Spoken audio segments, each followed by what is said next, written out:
It was the winter solstice, and I had just finished several hours of baking. I was making cupcakes for an upcoming Christmas party.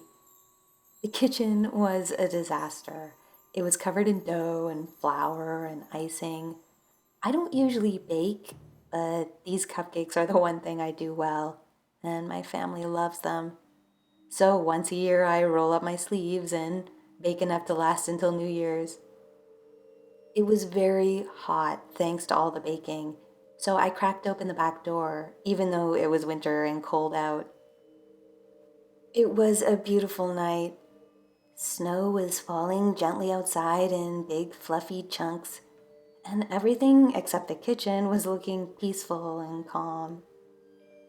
As I cleaned the kitchen, I turned on some choral music. At this time of year, I love listening to choirs, especially the choir of King's College, Cambridge. There's something about that choir in particular, the sound of which whisks me away to another place, another world. I turned up the music, allowing it to fill the space so it was like I was actually there, listening to the choir in person. Two songs played, one after the other. The first was called Jesus Christ and the Apple Tree, and the second was The Holly and the Ivy. Both of these songs are meaningful to me because I have this sense that they bring together Christianity and the earlier Celtic pagan tradition in a really beautiful way. As far as I'm aware, the song Jesus Christ the Apple Tree has a connection to the tradition of wassailing, where pre Christian people would sing to apple trees or maybe their spirits. And holly and ivy were once paraded and even worn during the winter months as symbols of nature's resilience over dark times. So, anyway, I was listening to the beautiful voices of the choir singing in harmony, singing these songs and thinking about their meanings when I glanced towards the back door. Through the sliding glass doors, I saw what I can only describe as an entire crowd of fairies. Some tall, some short, some had wings, others had none. Some were squat and wizened, some were young and regal and beautiful, all dressed in clothing the blue-white color of a winter's night. I only saw them for a second. I did one of those double takes where you look at something and look away and then realize you saw something strange and look back. Well, when I realized I had seen something strange and looked back, whatever I had seen, the crowd of fairies was gone. I guess I could have imagined it, but for a second there, they seemed so real. And this isn't the type of thing I would imagine. I believe they were really there. I think they were drawn by the music. They were listening like any crowd of spectators would to a beautiful performance. I think they sensed what I sense about those songs, that there is something deep and magical and meaningful about them, something that connects people with nature, Christianity with paganism, humans with fairies. I play those songs every year now around the winter solstice and crack the back door open for the fairies. I haven't seen them again since, but I like to think they are out there, listening.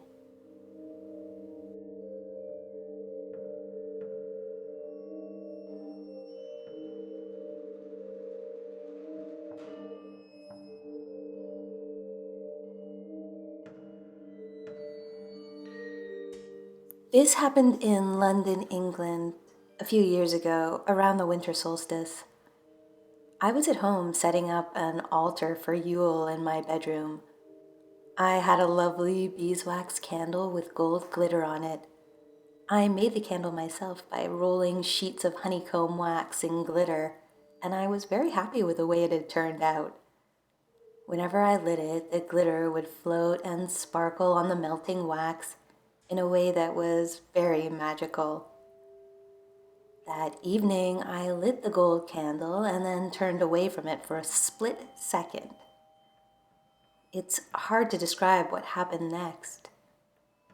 Two glowing lights, not candle flare, not sparks from the candle, nor reflections from the glitter, appeared right in front of me. One was emitting a gold glow, and the other a silver glow. These two glowing forms then spirited around the room. They were like tiny dancing beams of light. The little fellows were so small, so light, and so quick, I couldn't touch them, though I did reach out for them. They stopped finally and hovered around my Yule altar. Then, a few seconds later, they disappeared. I didn't know what to make of the experience. I have often believed in fairies, but had never seen them before or since. I think fairies are energies emanating from the earth. They exist within the magnetic fields of the earth, and only at certain times of the year are able to come into our reality. I think the fairies I saw were Yule fairies.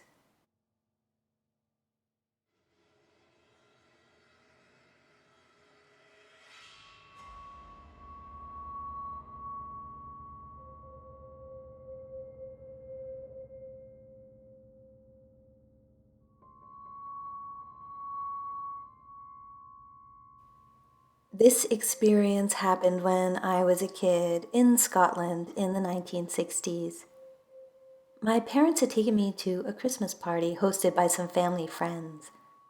It was a lovely party with a glittering Christmas tree, and everyone was dressed up. All the kids at the party received presents from Santa. I was excited about my gift. It was a pastry set, and at that time I had become fascinated with baking and couldn't wait to try the set out.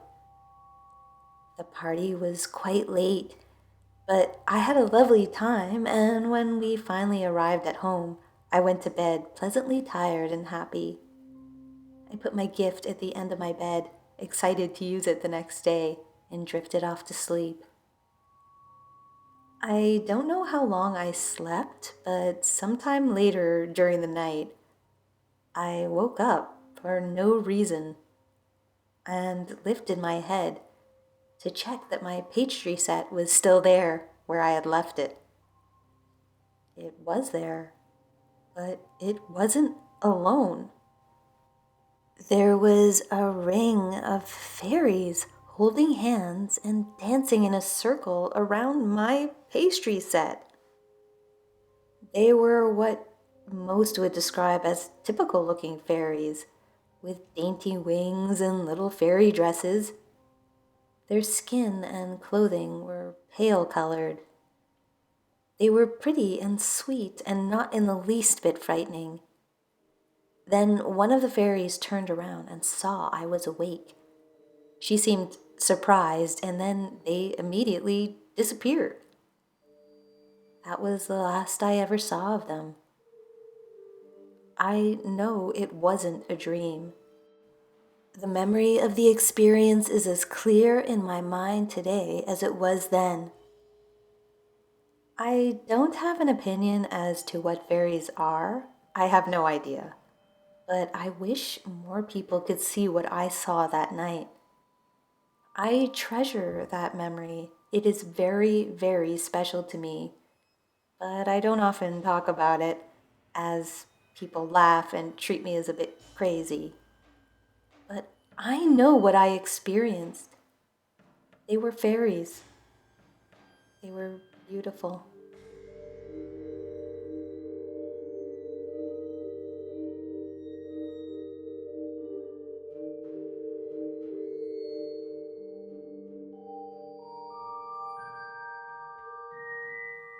I'm someone who's into witchcraft and the supernatural world, but there are times when I'm more into it than others, which is kinda important to this story.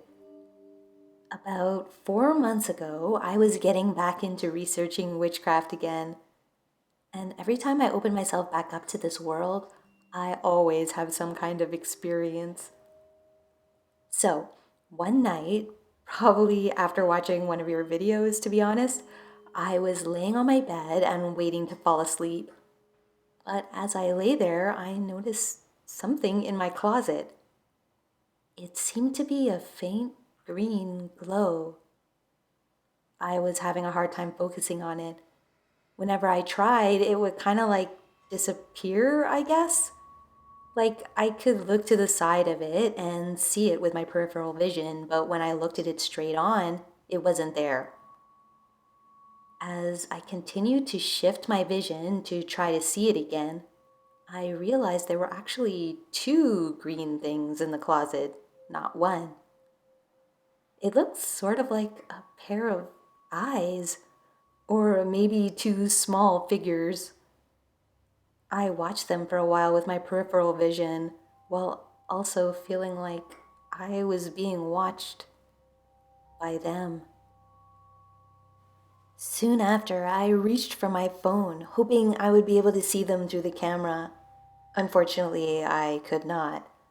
I also tried to use my flashlight on my phone, but in the light, they vanished altogether. I turned off the flashlight again right away, and they were there again. These glowing green things. After a bit, I noticed a few more green things had appeared, and I felt as if they were trying to communicate with me, but I didn't know what they were trying to say. So I decided to try to talk to them. I said, "Hello, can I help you? If you're trying to talk to me, I don't understand you." I felt as if they were trying to say something in reply, but I still couldn't understand them. Eventually, they disappeared. This whole thing only lasted about 5 minutes or so. I don't know what I saw or what they were saying, but I'm glad I did. So, yeah, I guess that's my fairy story. If anyone has any ideas about what I saw, I would like to know.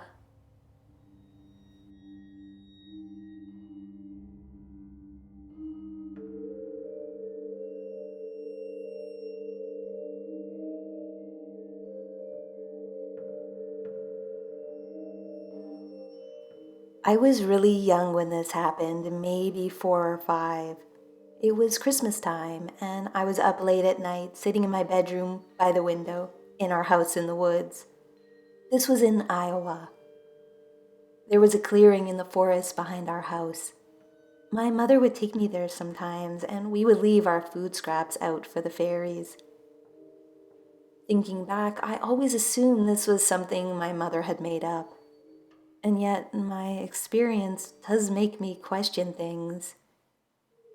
So there I was, sitting by the window, gazing out towards the clearing, watching the snow fall, when a bright, round light, about 4 to 5 inches in diameter, flew by my window.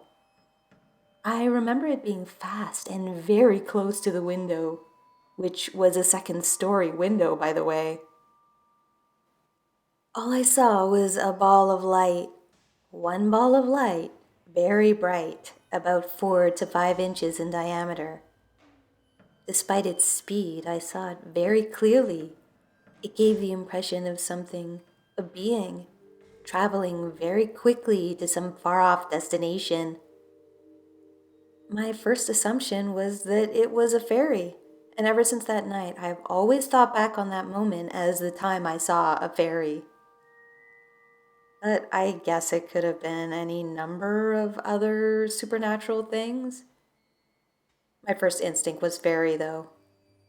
I just always thought of it as a fairy. And I think with experiences like these, you should stick with your first instinct. The truth is, I don't even know if they exist. All I know is I saw this. It was real. And I'll never forget it.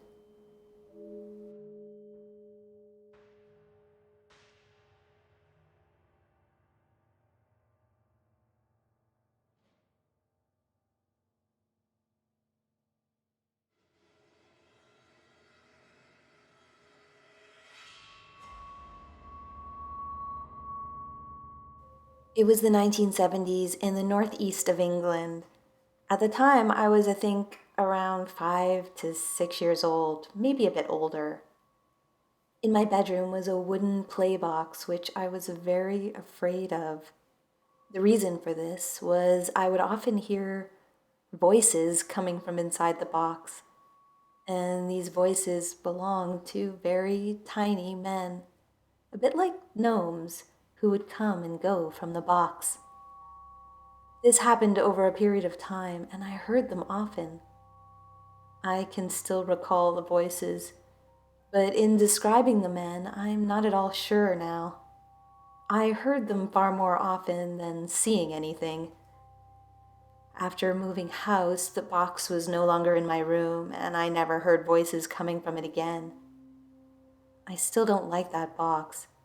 It's now a blanket box and in my dad's house. I cannot remember ever saying anything about this to anyone else. I really can't remember what they looked like, apart from them being very small and gnome-like.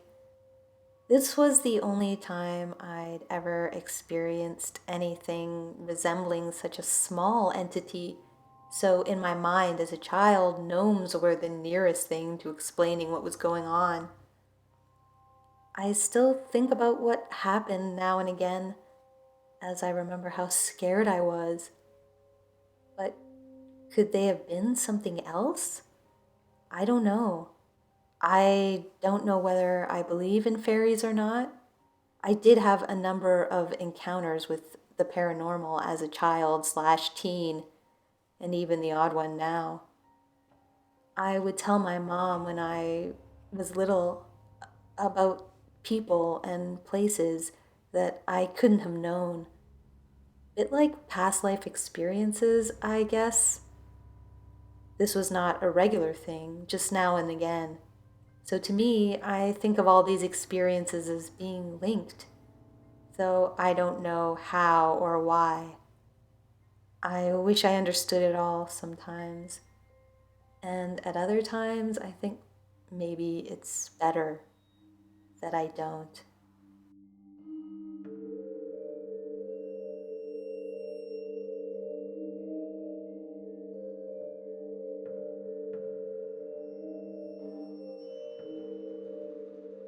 I think I was about 7 because it was after we'd moved house, but before my brother was born. I was in bed. The headboard was partially over the window as it was a small room. The curtains were thin fabric, pale in color, with a snazzy 1980s geometric print. The streetlight outside threw the shadow of the window frame onto the back of the curtains. I was lying on my back, looking up at it, when the curtains started twitching. As I watched, the silhouette of a tiny figure began climbing up the inside of the curtain. He was probably a little smaller than an adult-sized hand. I think the clothing he was wearing must have been fitted, as I remember skinny legs, unless his legs were bare. I think his hair was fairly short, and I think there was probably a hat, sort of pointy. I don't know where the little man went as it went higher, as he moved out of the squares of the streetlight and disappeared into the shadows. I suppose it could have been a dream, but I remember the scritch-scratch on the fabric of the curtains, the way the curtains pulled, the way the shadow on the folds grew and shrank. It's always been far too clear to be a dream. I don't have many childhood memories. Lots of them are fuzzy and disjointed, but this one is clearer than most. Given my age and my love of fairies thereafter, it's possible that I imagine the clothes from what I saw in storybooks. I remember an outfit very close to what Disney's Peter Pan wore, but as I only really saw the fairy in silhouette, I think that was my imagination dressing him. He looked like a fairy, so I'm sure it was a fairy elf, pixie, brownie type of being. We hadn't lived in the house for very long at that time, and possibly we disturbed him. My mom was heavily pregnant, so he was probably escaping before the screaming human baby arrived. As far as I know, no fairies have been seen in the house since. My parents still live there, and we visit a few times a year with our children now. I'm still waiting for the day to come when my kids will tell me they saw a little man climbing up the curtains.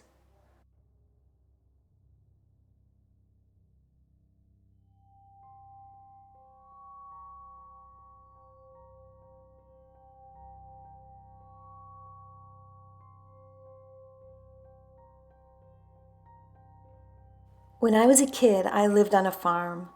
One evening in the middle of the winter, my brother and I went out to the barn to feed the cows, something we did all the time. There was snow on the ground, but not that much, and it wasn't snowing just then. My brother and I put on our boots and coats and trudged out into the cold. By the time we finished feeding the cows, it had started to snow, but lightly. A winter storm was blowing in. We could see the storm gathering, a sweep of white in the distance. The sun was setting at the same time, and the combination made for a beautiful spectacle in the sky. My brother and I decided to climb the hill behind the barn to get a better view of the storm. This hill was quite high, and we could see for miles from the top of it. We scaled the hill quickly. There wasn't that much snow on the hill, and we were young and had a lot of energy. But standing up there, it soon became clear that we had underestimated how fast this storm was moving. The next thing we knew, we could see nothing but white in every direction. And very soon after, darkness fell. A combination of night closing in and the storm.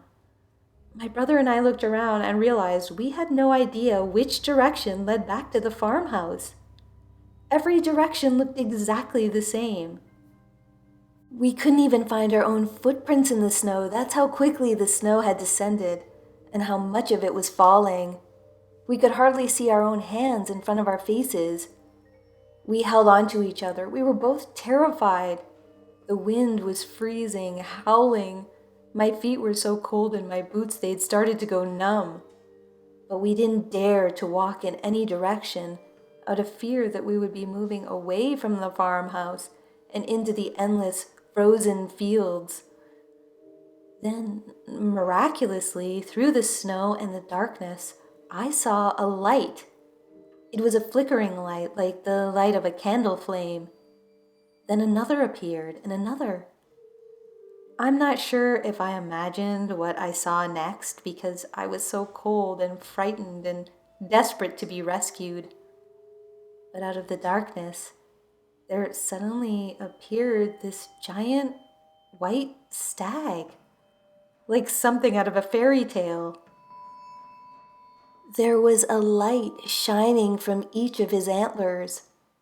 I grabbed my brother by the arm and started walking in the direction of the stag. The wind blew and the snow distorted my view of it. It seemed to be moving, but I could still see the lights on its antlers, so I kept following them. The snow swirled again, and suddenly I saw lights in the barn windows. My brother and I ran for the barn. We were so relieved. We found out then that my aunt was inside. She had realized we were lost in the snow and had lit candles in the windows, hoping we would see the lights and find our way back. We did see the lights, and they probably saved our lives. But what about the stag? Was I imagining things? Was it real?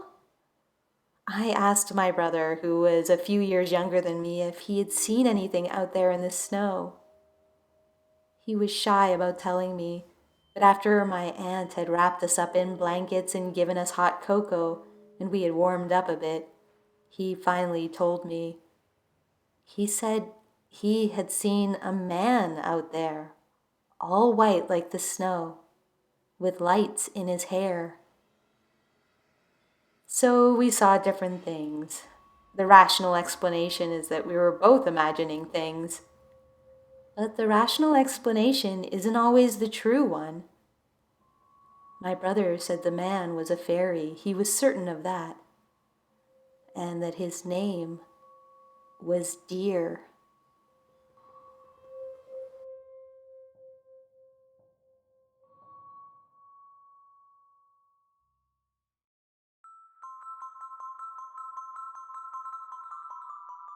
Thanks for watching. I hope everyone had a very happy holiday and will have a happy, happy new year. Thanks to everyone who submitted their stories for this video. If you have a story to share, you can check out my website at scaryfairygodmother.com. Link in the description it has a spot where you can submit your stories, comments, questions, or suggestions and sign up for my mailing list. Special thanks as always goes out to all my supporters on Patreon. You guys, I appreciate you so, so much and the support you are giving this work. If you like this content and would like to support it, you can check out my Patreon page. The link is also in the description. The stories in this video came courtesy of subscribers and the Fairy Census at the Fairy Investigation Society, so thanks to everyone who submitted there. If you'd like to read the original census stories, the link to the census is in the description. You can also submit your fairy experience to the Fairy Census because I believe they're doing a second census now and would love for you to participate. So you can email them on their website. Please leave a comment below. Tell me what you thought of these stories, what your theories are as to what these experiences were, and if you have any theories about what fairies are in general. Let me know in the comments. Don't forget to like, share, and subscribe if you're new. It really helps the channel. And hit the bell to receive notifications of new videos. And until next time, this has been a visit from your scary fairy godmother.